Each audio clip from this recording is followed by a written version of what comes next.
안녕하세요. 오늘은 내 몸을 비워야 내가 산다 라는 책을 소개합니다.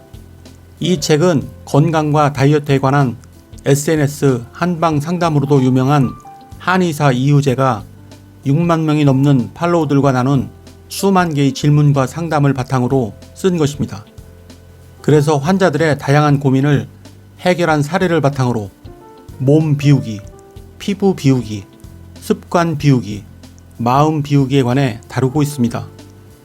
그러면 책의 주요 내용을 살펴보도록 하겠습니다. 물 많이 마시면 병된다. 우리는 음식을 먹고 물을 마시고 거기에서 기운을 얻어 생활을 하지요. 그런데 몸에 좋은 음식도 많이 먹으면 독이 됩니다.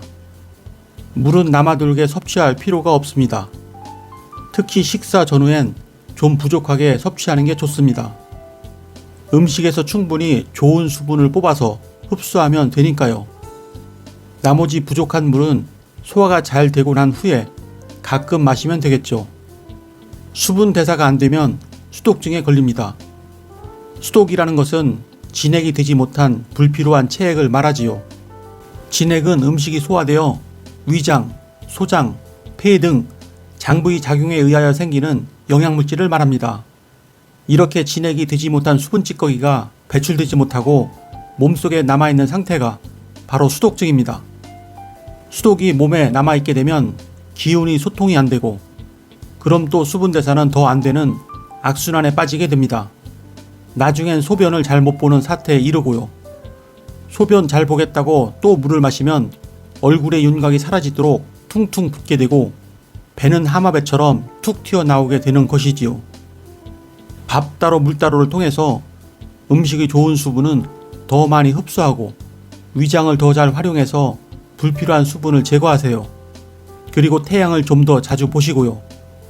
집에 습기가 많으면 곰팡이가 생기듯 우리 몸도 다를 게 하나 없습니다. 상체 비만 그대에게. 어떤 이는 상체가, 어떤 이는 하체가 비만입니다. 왜 이런 차이가 생길까요? 윗배가 나오고 목과 등이 어느 순간 굽어지는 것 같고 얼굴과 손을 비롯해 상체가 붓고 살이 찐다면 이는 심장, 간, 위장 등이 차가워졌기 때문입니다. 심장이 차가워지는 이유는 마음고생 때문인 경우가 많고 간은 폭음이나 기타 스트레스가 많아서 위장은 폭식이나 냉수에 의한 경우가 많아요.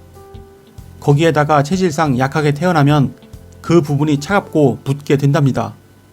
그래서 심장, 간, 위장 등이 따뜻해질수록 물, 먹는 음식, 실내의 온도, 몸 전체로 얻는 태양 에너지 등을 조절하며 최대한 따뜻하게 지내야 합니다.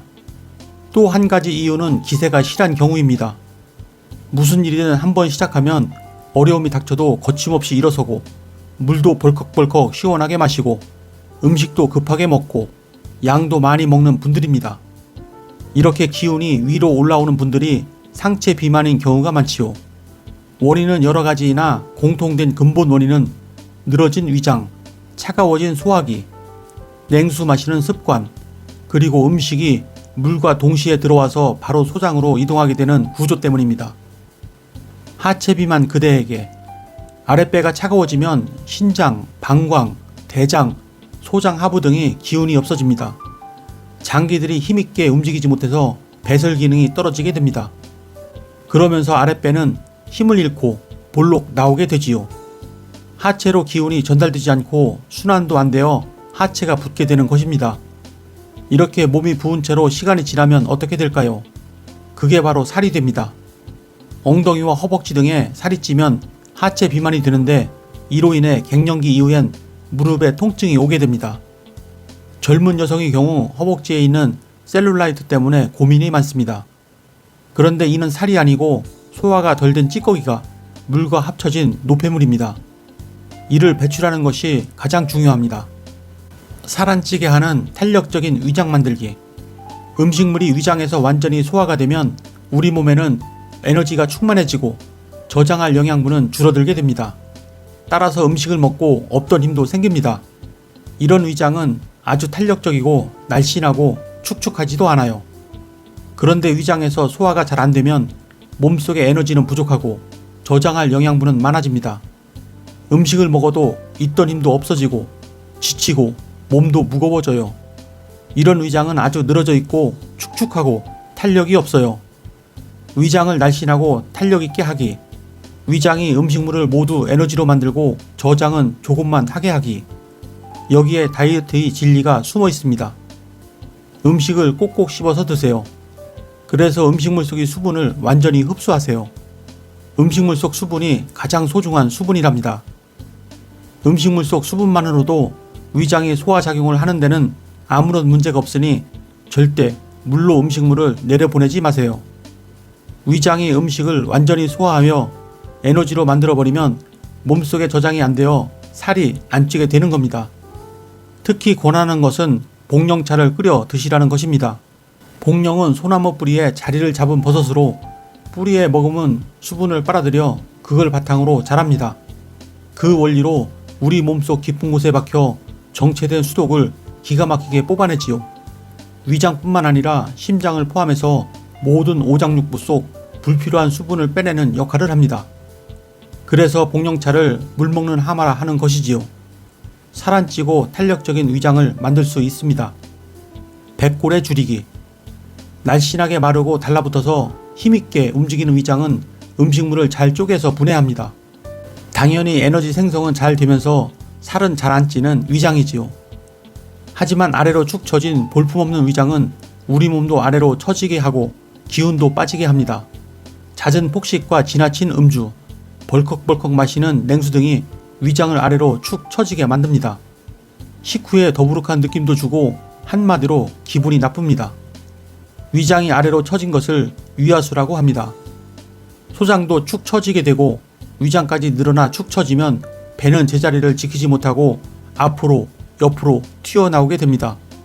위장이 늘어나니 평소 한 번에 먹을 수 있는 양도 늘어나기 마련입니다. 예로부터 이런 분들에겐 참 백고래가 크다 라고 합니다.